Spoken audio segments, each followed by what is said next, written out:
Olá pessoal, como vai vocês? Tudo bem? Tudo ok? Dando continuidade aos nossos conteúdos aí de corpos, né? Redondos, né? Cilindro. Então vamos lá.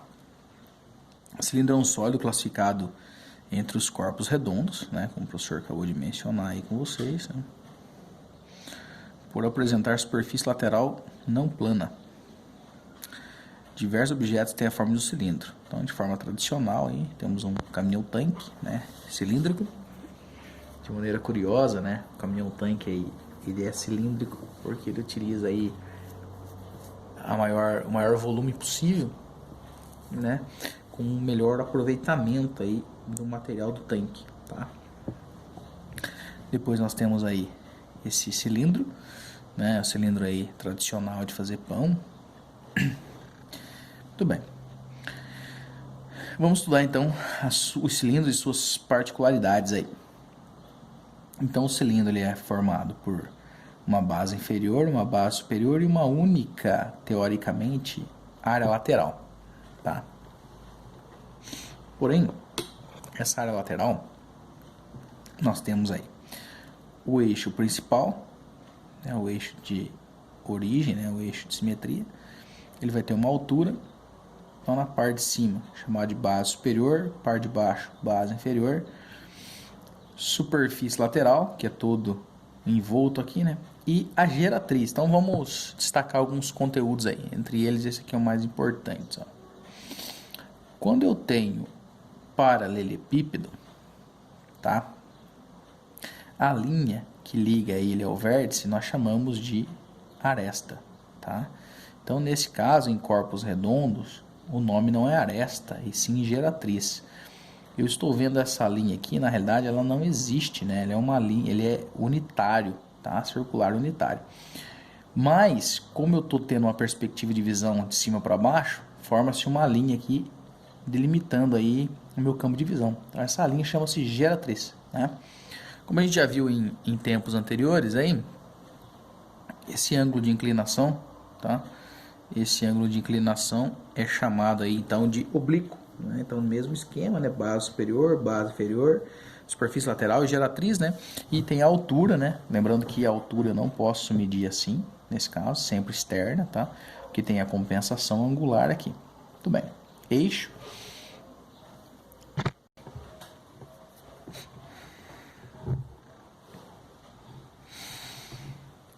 Eixo é a reta que passa pelo centro dos círculos que formam as bases, né? Então tem a geratriz, segmento paralelo ao eixo, com suas extremidades, uma circunferência da base, como a gente está vendo aí, né? Foi explicado. Analogamente, o que vimos para os prismas, um cilindro é reto quando as geratrizes formam com as bases ângulos de 90 graus e oblíquos quando esses ângulos são diferentes de 90 graus. Vamos estudar apenas o cilindro reto. Esse cilindro tem duas bases circulares, né, paralelas entre si, uma superfície retangular circunda essas bases, né, ou seja, contorna, né, formando a superfície lateral. Então, em um cilindro reto, né, nesse caso aqui, né, igual esse modelo da introdução da apostila, qual é a relação entre a medida da altura e da geratriz? Muito bem. Então, a medida da geratriz em um cilindro reto é igual à medida da sua altura. Então, vamos lá. A geratriz, como o próprio nome diz, é isso aqui, né? Se ele é um cilindro reto, é igual à altura. Claro, se for oblíquo, muda. Mas como o nosso estudo é para corpos aí retilíneos, né? Então, um cilindro reto. Então, note que a altura aqui, né, que esse eixo interno, né, é exatamente o mesmo tamanho da geratriz, ok? Então temos aqui alguns estudos dele, pegamos o cilindro novamente, né? Fazemos a sua altura, tá? Um recorte aqui, ó. Acabei de tirar um retângulo, né? Então cortamos aqui essa parte interna, né? Passamos a ter a altura e o raio, né? E se ele começar a girar aqui, ó, ele volta a ser inteiro novamente. Então, se eu fizer um destaque, igual a apostila fez, né, nós passamos a ter um retângulo, né, que foi tirado dentro desse nosso cilindro. O cilindro reto também é chamado de cilindro de revolução. Este nome se baseia na ideia de que é possível obter um cilindro por meio do espaço delimitado pela rotação de uma superfície retangular em torno da reta que contém seus lados. Muito bem. Esse lado tem medidas iguais à da altura do cilindro e o outro lado, o retângulo, né, tem a medida do seu raio. Então, a área da superfície de um cilindro. Então, para eu entender um pouco sobre essa área, eu vou planificar essa figura, né, essa planificação e como é que nós vamos fazer. Como se eu estivesse desmontando, né, tirando a medida aí do 3D, digamos assim, né, da terceira dimensão, e planificando ela. Então, tem dois modelos aí de planificação, né? O primeiro modelo desloca-se essa lateral, né? Fica nesse modelo e aqui para cá. Se eu fechar novamente, eu tenho a base inferior e a base superior. E também temos o nosso modelo aí, a segunda parte, que seria o mais tradicional, digamos assim, né? Mais fácil aí de se entender. Comprimento e a altura. Então, com base nisso, nós vamos calcular a base inferior, vamos calcular a base superior, né? Base inferior, base superior, a lateral, né? E depois a gente soma tudo para a gente ver quanto é a área, né, que nós vamos ter aí. Muito bem. Vamos lá. Quais são as medidas dos lados desse retângulo? Muito bem, não podemos esquecer que nós estamos estudando corpos redondos, né? Então, se eu estou estudando corpos redondos, é de extrema importância eu saber que eu preciso conhecer o comprimento de uma circunferência, né? Comprimento de circunferência é 2πr. Comprimento de circunferência é 2πr, tá? Então, quais são as medidas dos lados desse retângulo? Vou fazer o comprimento aí. Qual é a área da superfície lateral do cilindro? Então, o que a gente vai fazer? A área lateral corresponde à área de um retângulo. Então, aqui seria o retângulo, né, com base vezes a altura, né, mais a nossa base. Não pode esquecer que é 2πr. Por isso ficou 2πr vezes h. Então, se eu quiser melhorar a minha fala, fica assim, ó, área base vezes altura. Mas a nossa base é o comprimento que vimos aqui. 2πr vezes h. Ok? Comprovando aí. Qual é a área da base? Então, a área da base nada mais é do que a área do círculo, né? πr ao quadrado inferior e πr ao quadrado superior. Por isso que a apostila fez o seguinte, multiplicou por 2. Então, você calcula a área aqui, ó, πr ao quadrado. Então, πr ao quadrado. Por isso que foi multiplicado por 2. Muito bem. Continuando aí. Agora a apostila vai fazer um trabalho com fórmulas, né? Então, qual seria a área total? A área total é a área lateral mais 2 vezes a área da base. Por quê? Porque eu tenho essa área lateral, a base inferior e a base superior. Então, vai ficar assim. A área lateral, como a gente viu aqui, né? 2πrh mais 2πr ao quadrado das duas bases. Foi colocado em evidência o 2πr, tá vendo? 2πr, tá? Ficando h mais r. Isso aqui seria para quem quiser guardar a forma, mas não há necessidade. Você pode calcular independente aí, tá bom? Resolvendo aí o próximo modelo, né? Considerando o cilindro obtido pela rotação de um retângulo de dimensões 6 por 10, né, em torno dos lados menores, né? Calcule a área da superfície desse cilindro. Muito bem, então vamos lá. Um cilindro aí que já foi aberto, né? Então eu tenho os raios da base do cilindro mede 10 centímetros e a altura é 6. Então, base 10, lembrando que isso aqui está contornando, né? Então tem a base inferior aqui, ó, e a base superior aqui.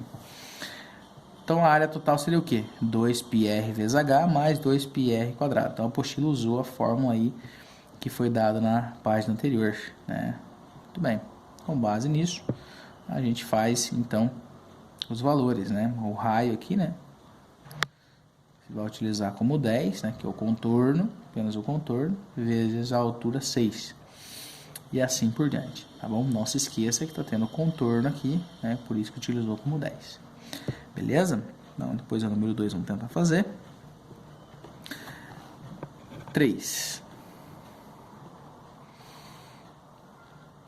Ao seccionarmos um cilindro com um plano que contém seu eixo, obtemos a secção meridiana do cilindro. Seria o meio do cilindro. Então, vamos entender. Então, ó, imagine essa parte rosa que tivesse colado bem aqui, ó, tivesse uma emenda aqui. Então, se eu deslocar, se eu recortar isso aqui, eu abro para a esquerda e abro para a direita. Então, nesse momento, eu passei a ter um retângulo. Então, por essa razão, você abre ele ao meio, ok? Então, olha lá o porquê que acontece do raio aqui também, galera. Ó. Se eu tenho raio para cá e raio para cá, quando eu fecho aí, né, eu vou ter o diâmetro total, tá? Então, vamos entender. Qual é o formato da secção meridiana de um cilindro de altura H e de raio de base R? Então, ó, imagina o recorte aqui, ó, que a gente acabou de fazer. Recortou aqui, abriu esse lado. Então, nós temos a altura e 2 raios. Por que 2 raios? Porque para cá é um raio, para cá é outro. Então, 2 raios é como se fosse um diâmetro, ok? Então, a secção meridiana do cilindro é sempre um paralelogramo, como a gente está vendo aqui. No caso de 2 cilindros retos, um retângulo. Nesse caso específico, é um retângulo de base 2R, né? 2 raios e altura H. 2R, porque eu tenho R para cá, 2R. Ele faz esse estudo aqui, certo? Muito bem. Qual é o formato da secção meridiana de um cilindro oblíquo? Então, agora, quando é oblíquo, né, é semelhante, porém inclinadinho, né? De altura H e geratriz G de um raio de base R. Então, eu tenho 2R, né? E eu tenho G. Se eu fechar aqui, eu vou ter a figura oblíqua. Mesmo esquema, a parte de baixo é 2R, né? E a parte de altura se torna igual. Não podemos esquecer jamais que... toda vez que eu estiver planificando, né? Utilizando os valores internos, né? Ele vai ser um paralelogramo, né? Certo? Seja ele retangular, seja ele realmente paralelogramo ou oblíquo, né? Ou aí em forma de cúbico, né? O quadrado, tá? Então o mesmo esquema se for quadrado, RR, porque o recorte está aqui, ó. R de um lado, R do outro. Quando girar, eu tenho 2R. Vamos para um exercício aí para fixar um pouco melhor a letra D. Diz o seguinte: uma secção meridiana em um cilindro equilátero. Então, lembrando que o dado importante está aqui, ó, equilátero,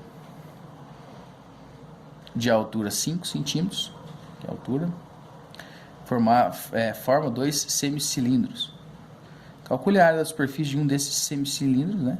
A área do semicilindro é uma metade da área total do cilindro. Justifique sua resposta utilizando 3,14 como aproximação. Muito bem, então vamos lá. Feito o recorte, lembrando que aqui é como se tivesse uma costura, né? Cortamos ele, então abriu, né? Então toda essa parte azulada é como se fosse a lateral, né? E se eu seccionar ele ao meio, bem no meio do corte aqui, eu vou ter um retângulo, né? Cilindro 2π, ou seja, 2R, né? Uma secção meridiana, o equilátero de 5 centímetros de altura. Então comprova que se aqui a altura é 5, o 2R também é 5, que é metade. Então é proporcional, é bem legal essa parte aí, né? Que o cilindro, a altura é 5, o 2R também vai ser 5, né? Então você faz aí 2R igual a altura. Então você pode até dizer o seguinte, ó. 2R, o dobro do raio é o diâmetro, não é? Então, o que é um diâmetro? Dobro do raio, certo? Então, essa fórmula aqui é como se eu dissesse que diâmetro é igual a altura. Então, o diâmetro é igual a altura. Se o diâmetro é 2R e a altura é 5, estou multiplicando, passo dividindo, achei o meu raio, tá?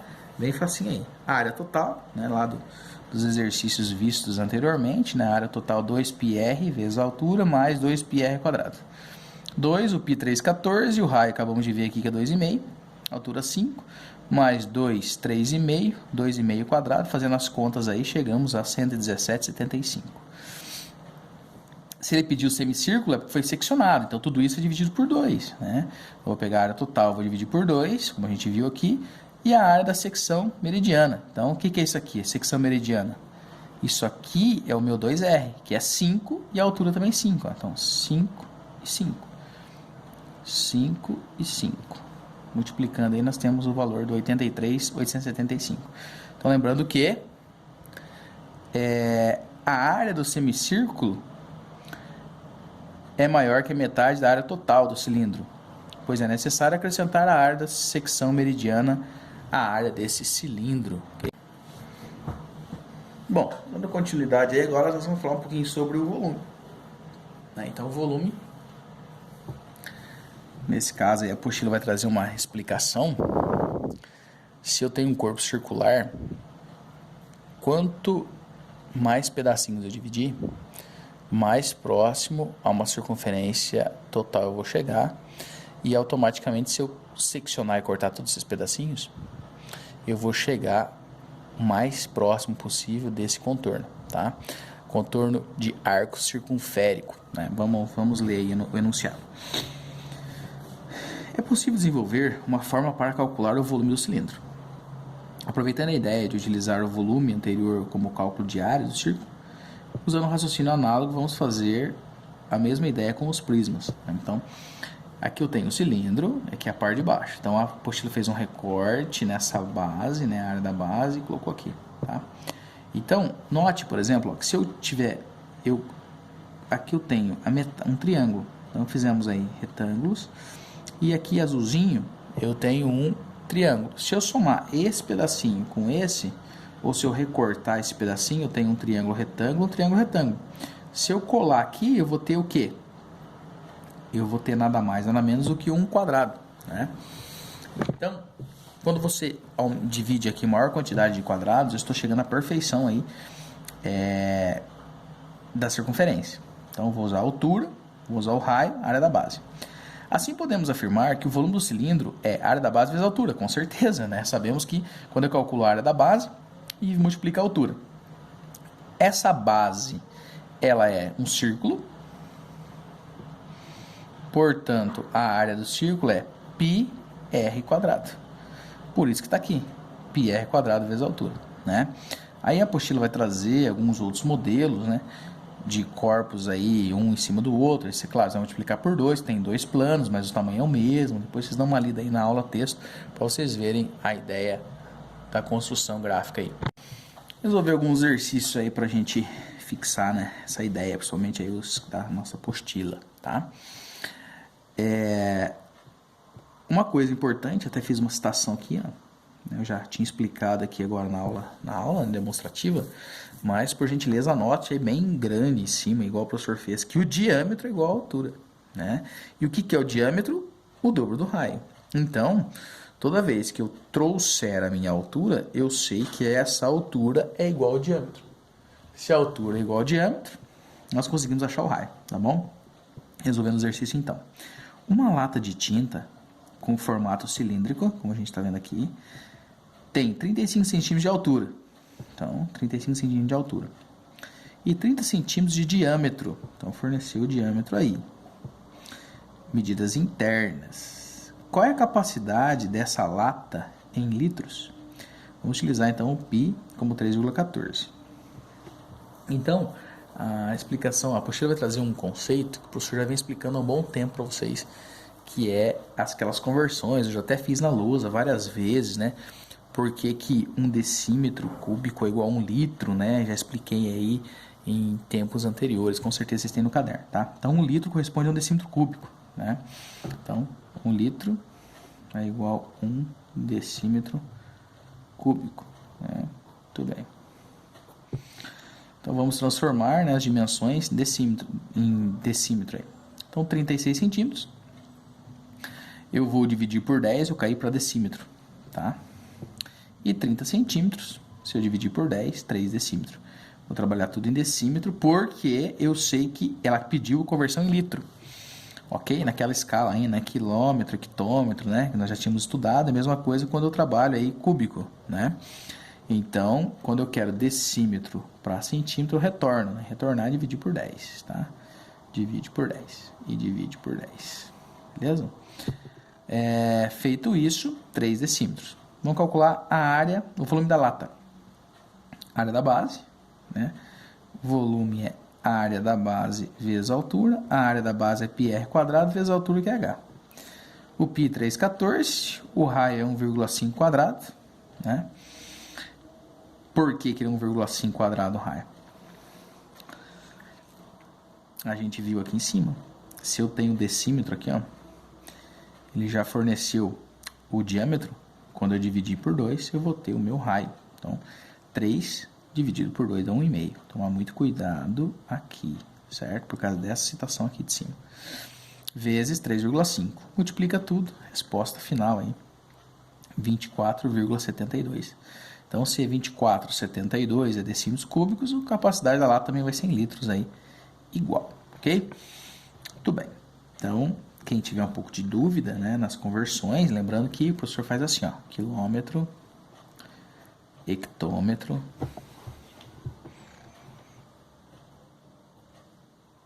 decâmetro, metro, decímetro, centímetro e milímetro. Então, ó, da direita para a esquerda multiplica por 10 e da direita para a esquerda divide por 10. Foi o que foi realizado aqui em cima, ok? Exercício 2. Encontre a relação entre a altura e o raio da base de um cilindro que tem área total da superfície e volume numericamente igual. Então, área total igual ao volume. Área total, isso aqui nós vimos lá no comecinho da unidade, essa fórmula aqui que a apostila trouxe, né? Que foi colocada em evidência lá, né? A base inferior, base superior, né? Já fizemos lá, né? Então, copia ela, igual a área da base, que é πr quadrado vezes a altura. Feito isso, foi feito os cortes necessários aqui, ó, π cortou com π, um raio cortou com raio, né? E chegamos à nova fórmula. E, analogamente, isolou-se aí, né? A altura e chegou essa equaçãozinha aqui, tá? Isso, se você observar a resolução aí, vai entender tranquilamente. Quanto mede aproximadamente a altura de um cilindro equilátero? Lembrando que equilátero, né? Todos os lados iguais, comprovando aqui em cima que cilindro equilátero, diâmetro igual a altura. É muito importante essa fala nossa aí. Então, volta aqui de novo. Ó. Altura igual a 2R. Por quê? Porque a altura é igual ao diâmetro. Se o diâmetro é 2R, então nós temos volume, πr quadrado vezes a altura, forneceu o volume, 780, 3,14 r quadrado vezes 2r, que é a altura, olha que interessante aqui, ó, a altura, né? Muito importante essa fala, se você não guardar isso, fica difícil, né? E resolvendo aí os raios, ó, 2r vezes r quadrado, 2r ao cubo, né? Tira a raiz cúbica, chegamos a 5 centímetros. E aí agora, a altura, 2 vezes 5, 10 centímetros. Beleza? Muito bem. Exercício da Federal aí. Vamos lá. As duas latas na figura possuem internamente o formato de cilindros circulares retos, como a gente está vendo aí. Como as alturas e diâmetros da base indicados. Sabendo que ambas as latas têm o mesmo volume, a pegadinha está aqui, ó. Mesmo volume, nós vamos igualar o volume A com o volume B. Então, feito isso, vamos resolver. Vamos lá, o volume de A é igual ao volume de B, né? Então, π é igual, isso aqui é diâmetro, dividido por 2, olha lá, ao quadrado vezes a altura, igual π diâmetro, dividido por 2, altura, vezes 4. Por causa disso aqui, ó, equilátero, né? Resolvendo aí, então, fazendo as continhas, né? Se está multiplicando, passa dividindo, chegamos a 7,11 centímetros. Então, para encerrar, né, um exercício aí da Federal, né? Para construir uma manilha de esgoto, um cilindro de 2 metros de diâmetro e 4 metros de altura. Então, aqui está o desenho, né? Faz o cilindro, 4 metros de altura, diâmetro 2, subentende que aqui é 1 por 1, né? Diâmetro, então o raio é 1. De espessura, desprezível. Foi envolvido homogeneamente por uma camada de concreto, contendo 20 centímetros de espessura. Não. Supondo que cada metro cúbico de concreto custe R$10 e tomando 3,1 como o valor aproximado de π, então o preço dessa manilha custará... Então vamos lá. O volume do concreto é a diferença entre o volume do cilindro, né, que é a altura 4 aqui, né, e o raio da base, 1. Então entenda, se aqui eu tenho 1, eu vou utilizar mais 2, né? Aqui que seria o 0,2 convertido aí, tá? Por isso que deu 1,2. Não se esqueça, né, que ele forneceu para nós 2 metros de diâmetro, forneceu 2 metros de diâmetro. Então, o nosso raio vai ser 1. Esse 20 centímetros de espessura, eu preciso dividir ele por 100. Por isso que deu 0,2 metros. E aí eu vou somar, tá? Fazendo essa espessura aqui, ó, do começo ao fim, toda a espessura. Então, o volume do cilindro, né, de raio 4 e a base vai ser 1. Então, feito isso, volume do concreto, πr. Então, o raio nosso não é mais 1, é 1,2 quadrado, vezes a altura que é 4, menos a espessura aí da manilha, né? π vezes 1 ao quadrado vezes 4. Então, traduzindo uma linguagem mais simples, faz dois cálculos. Você faz o volume total da manilha com a borda e depois faz o volume sem a borda. Então, se subtrai um do outro, nós vamos ter, então, 1,76 π, mais, pediu para usar como 3,1, multiplica, temos 5,456 metros cúbicos. É só multiplicar por 10, né? Se o preço custa R$10, vezes 10, 54,56. Alternativa D, ok? Então, o professor pede para que vocês tentem aí concluir, né? A resolução do exercício, né? Olhar os dados aí que o professor fez, né? Explicou para vocês, e qualquer dúvida aí pode mandar mensagem para mim, tá bom? Forte abraço aí, pessoal, até a próxima aula. Na próxima aula nós vamos fazer o conteúdo de pirâmide. Valeu, até mais.